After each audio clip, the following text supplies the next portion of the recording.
What's going on, ladies and gentlemen? This is DOZ Gunner here, bringing you people the week 5 of the free agency and trade transaction. Once again, to those that are unaware of how this works, the week 1 of the free agency and trade transactions will be linked down below in the description where the rules are thoroughly explained. So feel free to check it out and come back to this video.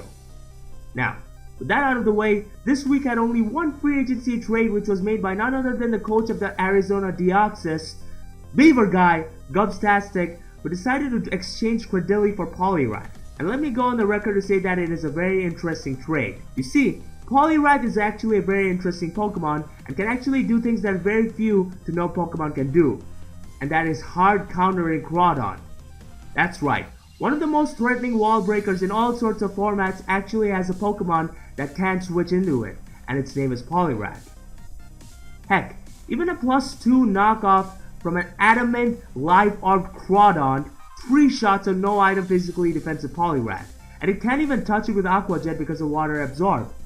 So I think it's pretty self-explanatory of how much it will come in handy to Gubs, as he is scheduled to face the San Francisco Arcaniners, who do indeed happen to own Groudon. But as far as matchup goes, it doesn't necessarily end here, as Gubs also has a Pokemon that hard counters Weavile, which actually did a number to Gubs' squad before he made this transaction. And we all know how much of a monster Weavile can be, since just like Groudon, it has very few switch-ins. That, and for what it's worth, Poliwrath also has the ability known as Damp, which means that Malbone's Fortress won't ever be able to get some serious damage off with Explosion, thereby making Poliwrath a very good pick for the Arizona Deoxys. Not only that, but finally his only switch into Tyranitar Stabs is no longer Lucario.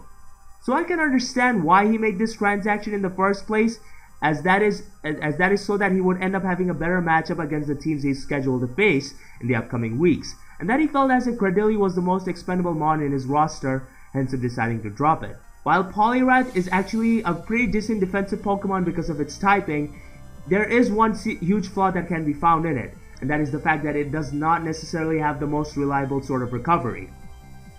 This could be a huge setback in the League format, as the recovery move is often very huge for a defensive Pokemon.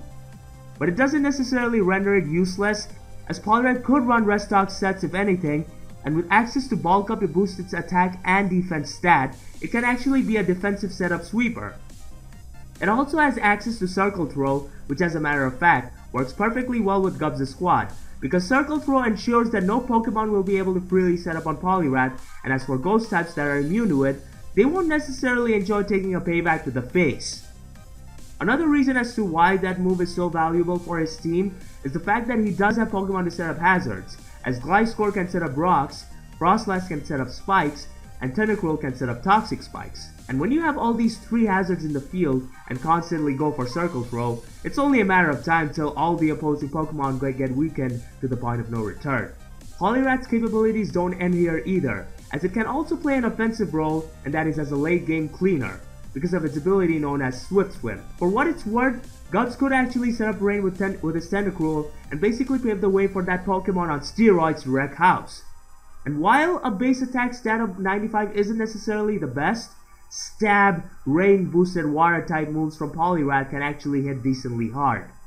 With Swift Swim and a speed boosting ability, only Scarfers above the base speed of 110 will be able to outspace it, which just shows that Swift Swim Poliwrath is something that you most definitely should not sleep on. So with all that being considered, what you gonna do, brother? What you gonna do when WrestleMania runs wild on you? However, from this trade, there still are a few drawbacks that need to be mentioned. One of them is the fact that through losing Cradilly, Gubs only has one Pokemon that is capable of setting up rocks, and that is Gliscor. And to be honest, that is actually pretty bad, because now this will most definitely cause a strain in his team building, as he's kinda being forced to run Stealth Rock on it in each and every single match, therefore restricting Gliscor of the ability to run whatever set it pleases. Along with that, through the loss of Cradilly, his team now struggles against electric types in general, as Thunderous Terrain can't necessarily switch in on an electric type as it can get HP iced on. And the same case can be applied for Gliscor. This means that Gubs has only 2 Pokemon to take electric type attacks, and one of them has no sort of recovery whatsoever, while the other lacks reliable recovery as it can only rest. Of course, I'm talking about Assault Vest, Escavalier, and Snorlax. So this means that Gubs will now have to be extra careful with electric types in general, as this may just be the main factor that leads to the undoing of the Arizona Deoxys. In closing, it'll most definitely be interesting to see how this trade affects Gubs' performance from now on, so we'll just have to wait and see. But that's basically it for this week's free agency and trade transactions. Once again, thank you so much for watching, guys. Do let me know in the comment section down below what you think of this trade, and don't hesitate to leave constructive criticism because I greatly appreciate it. Stay awesome and take care. Bye bye.